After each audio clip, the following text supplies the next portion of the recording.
This is a funny but unsurprising news, and it's funny because I guess like the inventivity of it, like when you picture it, it's like some scene from an action movie. But yeah, people are stealing PS5s now, and the way they're doing it is becoming more and more intricate. And you hear from like actual people working at carrying companies, like delivery companies, just replacing the PS5 with some rocks or something like that. And now you hear about it how people are actually stealing it from lorries while they're still driving. It doesn't surprise me though, because like these things are very difficult to find, even if you have the money. I have seen websites that put them up at $5,000. I mean, that's absolutely ridiculous. So yeah, they're worth, I would say worth their weight in gold, but I think it's more than that now. It's just like bizarre though, because you think about it, like why do people really want this device? What do they gain from it? I mean, besides Demon Souls and a couple of other games, there's nothing to play on. Chances are that if you manage to buy like actual the first devices that are out in the market, they might be faulty. I've already seen a couple of them. I think it was Xbox actually. I seen a couple of them short circuit and just like puff smoke and stuff.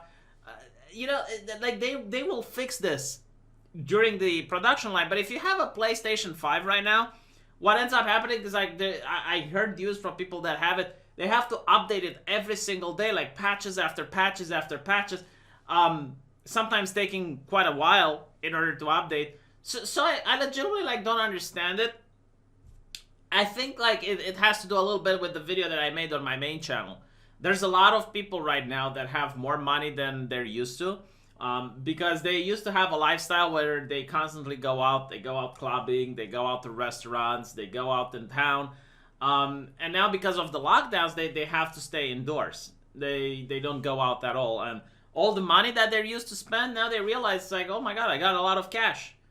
What do they do with it? You know, and I guess like they invest into entertainment. I mean, they can't get entertainment from outside, from a night in the town, so they buy a new video card, they buy a new PlayStation, and they just like spend like crazy for products that they don't really need. Again, you don't need a PlayStation 5 right now. I understand if you buy it like in 4 or 5 months when the prices are going to go down and when you're going to have more video games for it. But like right now,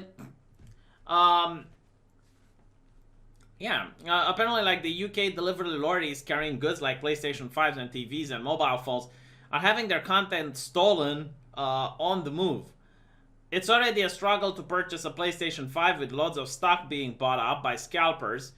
And like, I'm not saying the scalpers aren't to blame because a lot of people keep bringing them up. I don't think there are that many scalpers though. I don't think so. I think there's actual legit customers that have bought the PlayStation 5s the moment they were on release. I mean, how many scalpers can there possibly be in the world? Because again, it happened with the video cards as well. So now there's criminal gangs about it. According to the Times, the gangs will target the lorries on the move, boxing them in with their cars, while one thief climbs on the top of their roof and uses cutting tools or crowbar to break the lorry. I mean, this is happening in the UK. Just to understand like how difficult the left tries to make the work for the working class. Normally, I think like someone that's the driver of a lorry should have some form of defense. You know, in America, I'm pretty sure like everyone has a shotgun. Here in Romania, they have a club or something. But, you know, like if it comes to this, like if you're actually endangering the person, they should be able to defend. But in the United Kingdom, like I'm really curious, like if they box you in with their cars, if you hit the brakes suddenly, right? Because you're afraid for your safety at that point. You're legitimately worried.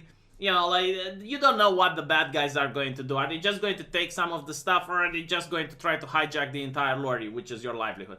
So like you hit the brake, and you know the guy from behind you just gets totaled and smashed. I'm pretty sure that in the UK you're probably at fault. Like they don't have self-defense at all, from what I see in the legislation, which is why probably they only do this in the UK. You know, like this is something that a lot of people don't understand. Like if you suggest something like I suggested, it's like, yeah, you know, like the driver of a lorry should have a special permit to allow to have a firearm. People freak out. It's like, oh, you want violence, you want people to get shot. Oh, No, no, no, no, no. I don't want violence. All right, like I view this as being violent. I view like trying to steal from a driver of a lorry to be a violent event. You wouldn't want to go through it, right? In America, like this happens less, and you don't read about PlayStation 5 being stolen while the lorry is on the run, because the thief, being a human being and judges the risk versus reward, goes like, my life isn't worth a PlayStation 5, so they stay the fuck away. And like the entire event doesn't take place. Even if the lorry doesn't have a gun. It's just like the fact that the person that's the thief knows that there might be the possibility of the guy that's driving to have a weapon. They don't risk it. So this is like the good thing. But again, like people from, I guess, left who are anti-gun, they don't understand this. They think it's like, oh no, just because the weapon is there, it's got like some evil aura that scares the good spirits away. It's weird, right? It's bizarre. And honestly, again, like I genuinely think that this type of action endangers the safety of both the drivers and the villains at the end of the day, because it's really dangerous to stop a vehicle, a lorry, on the highway like it's being described here. So anyway, according to Chris Rampling, a former security manager for the Road Haulage Association, the increase in online deliveries has put more vulnerable delivery drivers at risk. Again, it's not the online deliveries, it's the laws of the land.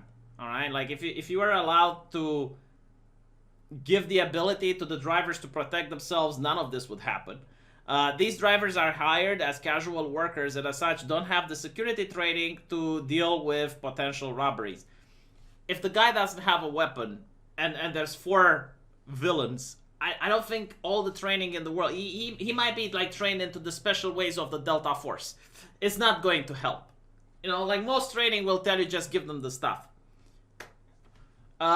She adds that these mid-delivery raids must be planned and the thieves know when and where the lorries will be, which means the gangs are receiving inside information. This doesn't surprise me at all. Again, like there were rumors and there were news of people from the inside just swapping the PlayStations with some rocks. So I'm not surprised that, again, like if one of them is worth $4,000, right? You managed to nick 10 of them.